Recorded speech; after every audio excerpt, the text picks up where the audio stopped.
दोस्तों, आजकल हम देखते हैं कि पाकिस्तान बार बार भारत को परमाणु बम युद्ध की धमकी देता रहता है और इसके जवाब में हमारे भारत के रक्षा मंत्री ने भी कहा है कि जरूरत पड़ने पर भारत पहले एटम बम का इस्तेमाल न करने वाली नीति को त्याग कर परमाणु बम का प्रयोग अपने दुश्मनों के खिलाफ कर देगा। परंतु सत्य यही है कि कोई भी देश परमाणु बम युद्ध नहीं चाहता, क्योंकि हमें पता है कि परमाणु बम युद्ध मानवता के लिए कितना विध्वंसकारी हो सकता है। परमाणु बम का प्रयोग का नतीजा हम सब 1945 में जापान के हिरोशिमा और नागासाकी में देख चुके हैं, जहां 1,50,000 लोग बम के धमाके से पहले दिन ही मारे गए और बम के रेडिएशन की वजह से अभी तक लोगों में कैंसर जैसी बीमारियां पाई जाती है। दोस्तों, 1945 में केवल 2 परमाणु बम थे। उसके बाद तो परमाणु बम बनाने की जैसे होड़ सी ही लग गई थी। 1950 तक पूरे विश्व में 304 परमाणु बम बनाए जा चुके थे। वहीं 1967 में यह संख्या बढ़कर 40,073 हो गई थी। वहीं 1986 में जब कोल्ड वॉर अपने शिखर पर था तो परमाणु बम्स की संख्या 70,386 तक पहुंच गई थी। इतने एटम बम से तो पूरी दुनिया को कई बार खत्म किया जा सकता था। फिर कोल्ड वॉर खत्म होने के बाद परमाणु बम बनाने की होड़ में कमी आई। फिर दुनिया भर में पहल की गई परमाणु बम की संख्या को धीरे धीरे कम करने की, और इस पर तेजी से अमल भी किया गया।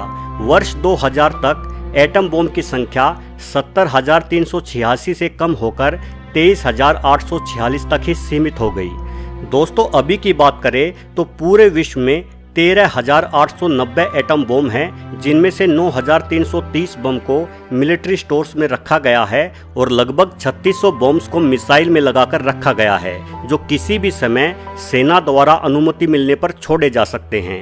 अगर वर्तमान में दुनिया भर में मौजूद एटम बम्स की संख्या पर बात करें तो रसिया के पास 6500 बम हैं, अमेरिका के पास 6185, फ्रांस के पास 300, चाइना के पास 290, यूनाइटेड किंगडम के पास 215, इजराइल के पास 80, पाकिस्तान के पास 140 से 150, भारत के पास 130 से 140, नॉर्थ कोरिया के पास 20 से 30 परमाणु बम हैं।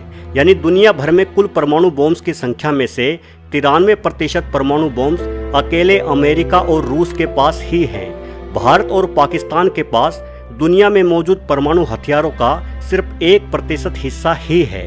भारत भले ही परमाणु युद्ध की शुरुआत ना करे, लेकिन पाकिस्तान के बारे में कुछ भी नहीं कहा जा सकता। पाकिस्तानी सेना बौखलाहट में कुछ भी कर सकती है। अमेरिका सहित सभी बड़े देश भी इससे चिंतित है, क्योंकि पाकिस्तान एक ऐसा देश है जिसकी हुकूमत पूर्णतः फौज के हाथों में है। वहीं भारत और पाकिस्तान दोनों ही देशों के पास परमाणु बम दागने वाली बेहद शक्तिशाली मिसाइल्स भी हैं, जो एक दूसरे देशों के किन्हीं भी राज्यों तक पहुंचने में सक्षम हैं। अगर भारत की लंबी दूरी तक मार करने वाली मिसाइल्स की बात करें तो भारत ने पहले 2003 में पृथ्वी 2 का सफल परीक्षण किया, जिसकी रेंज 350 किलोमीटर तक है। वहीं 2007 में अग्नि 1 का 700 किलोमीटर की रेंज तक का परीक्षण किया जा चुका है।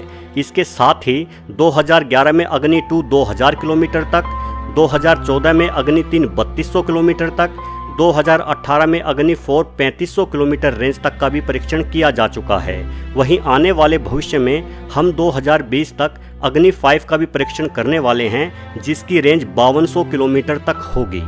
अब अगर पाकिस्तान की बात की जाए तो पाकिस्तान ने 2003 में गोरी मिसाइल का 1250 किलोमीटर रेंज तक का परीक्षण किया है।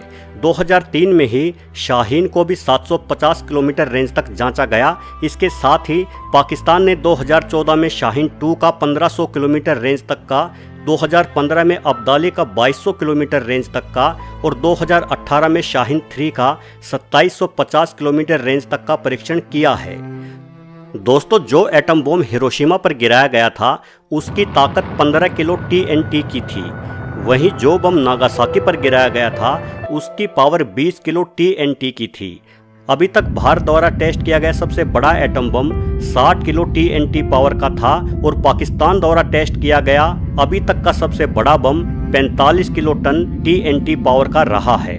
चलिए दोस्तों, बात करते हैं अगर 100 किलो TNT का कोई बम दिल्ली या इस्लामाबाद पर छोड़ा जाए तो क्या होगा।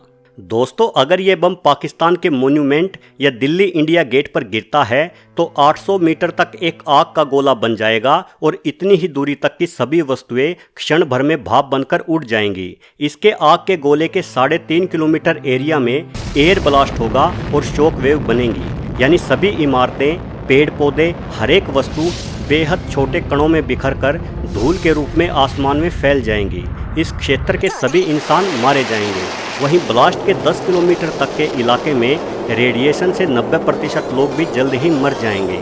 फिर ब्लास्ट के 15 किलोमीटर तक के एरिया में सभी बिल्डिंग्स तहस नहस हो जाएंगी। ब्लास्ट के 47 किलोमीटर तक के एरिया में टेम्परेचर इतना बढ़ जाएगा कि 3rd डिग्री तक लोग जलकर मारे जाएंगे।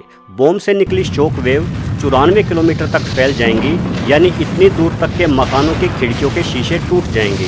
इस्लामाबाद से अबोटाबाद, पेशावर, खुशब, जलालाबाद, श्रीनगर तक रेडिएशन फैल जाएगा और दिल्ली में रेडिएशन रेवाड़ी, रोहतक, हिसार, सहारनपुर, अलीगढ़, आगरा और अलवर तक फैल जाएगा। साथ ही रेडिएशन हवा की चलने की दिशा पर भी निर्भर करता है।